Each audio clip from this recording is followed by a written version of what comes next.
Po dopestovaní plodov orecha čierneho sa môžeme sústrediť na jeho zber. Keď sa plody začínajú sfarbovať zo zelenej do žltej, je potrebné začať so zberom. Orech čierny postupom času sa sfarbuje do hneda a ponechaný pod stromom zčernie. Takou istou fázou prebieha aj proces zrenia jadra, ktoré zo svetlo-žlté prechádza do hnedej a šmavo-hnedej.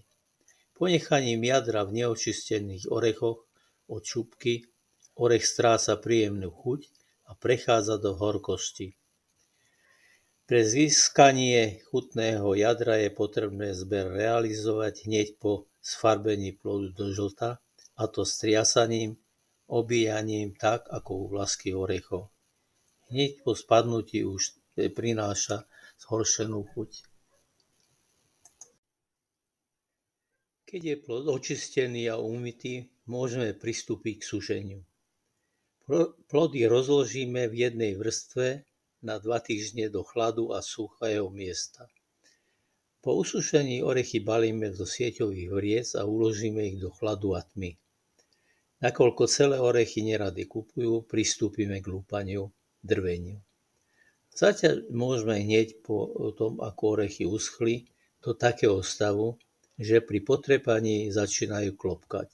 Teda jadro sa zosušilo a uvoľnilo od šupiny a tak sa ľahšie vydoluje. V celosti môžeme získať maximálne štvrtinky, nakoľko jadro je uväznené v škrupinových prepážkach. Jadro našich orechov je zhruba 30% objemu celých orechov. Malé množstvo môžeme rozbiť kladivom vo zveráku alebo prepíliť. Vždy rozbijame len také množstvo, ktoré predpokladáme zúžitkovať v krátkej dobe. Škrupina rozbitého orecha je ostrá a môže spôsobovať reznú ranu ako sklo.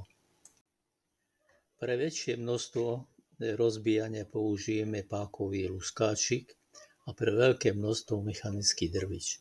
Takéto drviče predávajú len v Amerike. Najviac sa používa elektrický drvič Patriot.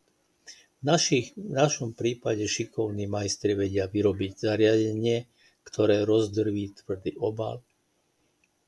Je nevhodné používať zariadenie na lúpanie vlasky orechov.